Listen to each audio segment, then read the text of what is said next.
Afternoon to this very important ceremony, which involves the exchange of letters between the Ministry of National Security on behalf of the government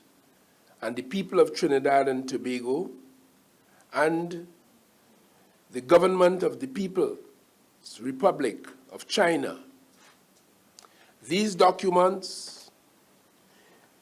are designed to govern the implementation of the aid project in respect of the anticipated new Trinidad and Tobago Forensic Science Center. These letters outline the obligations of each party, that is, the government of the Republic of Trinidad and Tobago and the People's Republic of China, in the execution of this project, which will result in the construction of a new state-of-the-art forensic science center for the government and people of Trinidad and Tobago to be located in the Tacarigua area, Mount Hope, in the St. Joseph General area, for more specificity. Lengthy and intense negotiations, as was alluded to by His Excellency, were entered into between both sides. I recall when I arrived at the Ministry of National Security approaching 2 years ago, this matter was high on the agenda then, remains on the agenda, but we have now come to this place, which has brought us here today, with a clear understanding of the responsibilities and expectations, and bringing us one step closer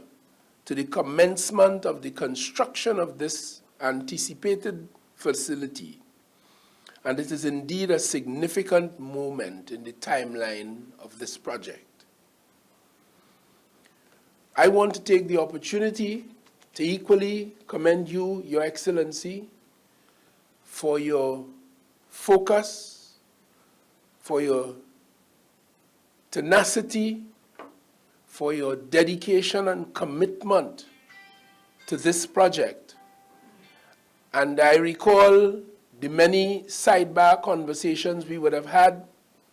prompting your communicating with your principals and me mine as we work this through. I'm more than happy that we have come to this wonderful pass, and I thank you very much for your personal and official contribution to it. Ladies and gentlemen, this project is made possible through funding, significant amounts provided by the People's Republic of China and facilitated through a series of economic and technical cooperation agreements between our governments. The Trinidad and Tobago Forensic Science Center was identified as the beneficiary under this funding, given its critical role in support of law enforcement agencies and matters involving those sciences that it administers in the criminal justice and the justice system more generally. Once complete, this new facility will ensure that the increasing demand for its services, the services of the Forensic Science Center, which include the identification of illicit drugs, many new ones are coming into this space,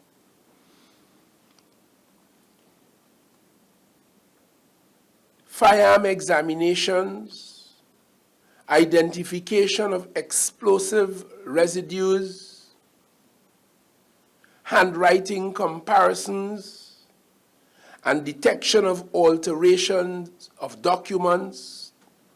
and forensic pathology services will be adequately met.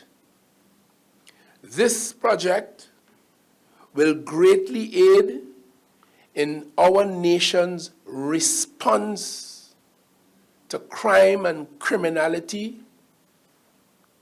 applying, as we already have been doing for many years,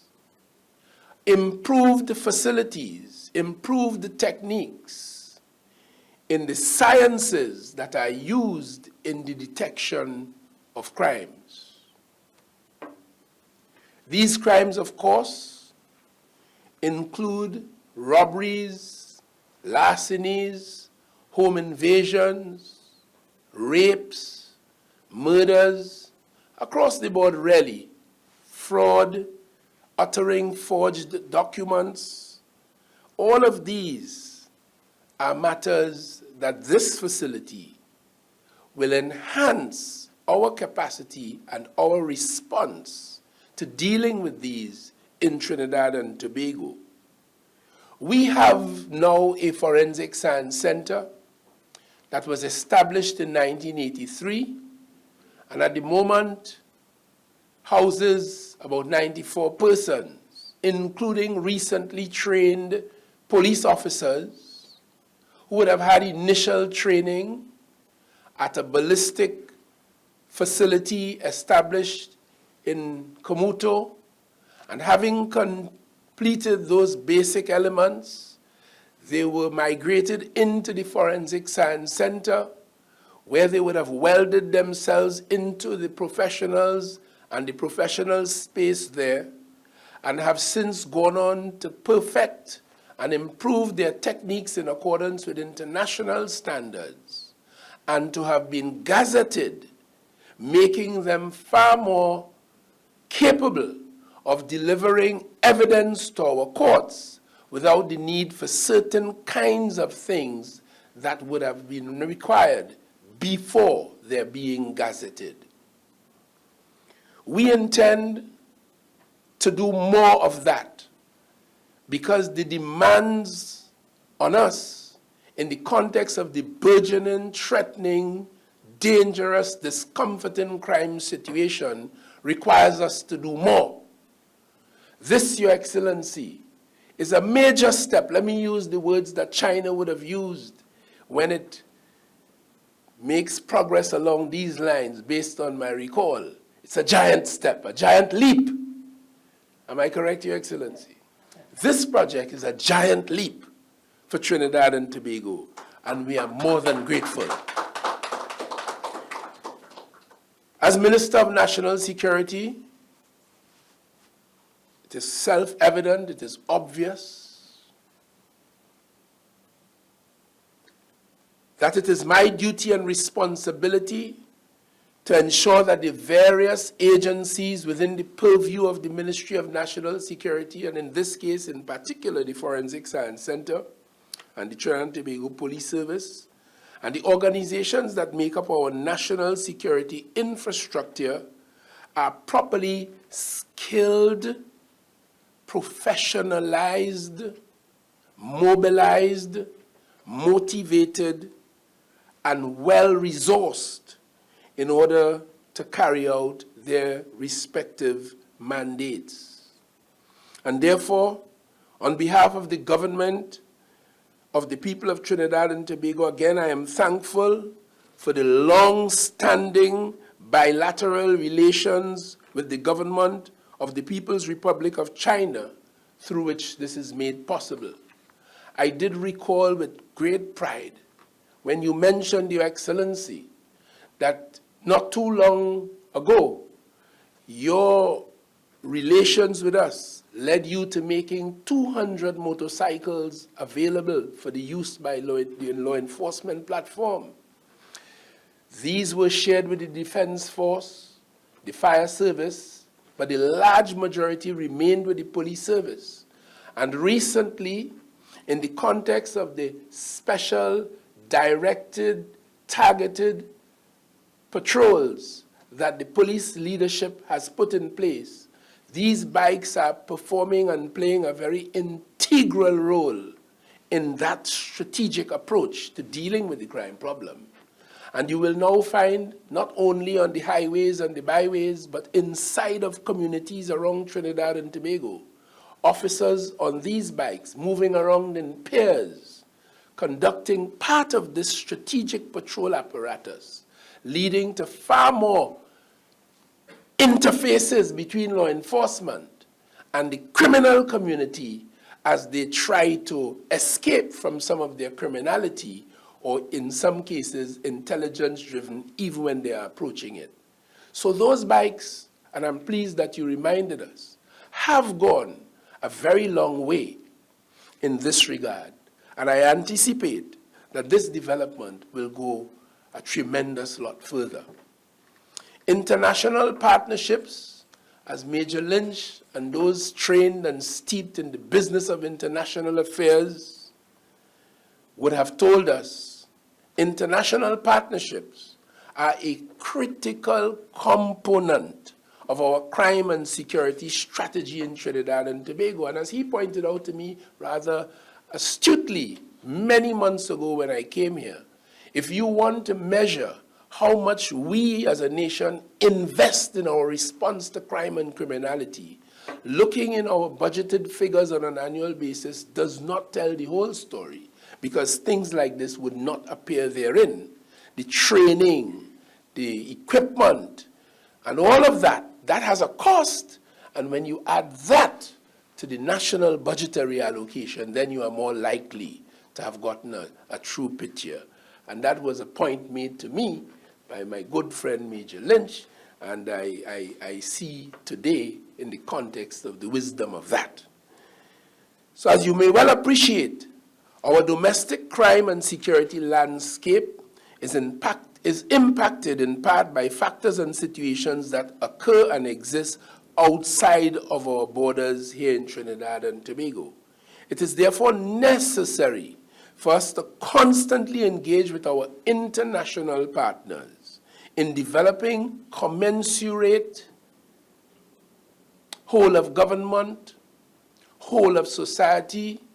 whole of region, whole of world responses to the plethora of threats that we all face, transnational as they often are. It is also important because it allows us to access certain technical expertise and funding, as is on show for us today, in select areas that in turn allows us to build capacity domestically. So in closing, I again, on behalf of the government and the people of Trinidad and Tobago,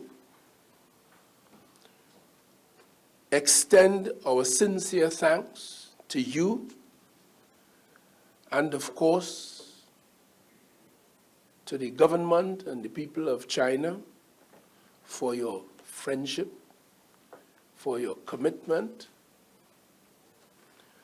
and for the long-standing partnership that we have put together, beginning in the days of the founding father of this nation and the founding father of your nation. We're more than grateful to you. And I would take this opportunity, if I didn't have it again, to from this platform wish each and every one of you at the embassy of the People's Republic of China in Trinidad and Tobago, and all of the people of China, 1.4 people as you represent, a happy and a holy and a safe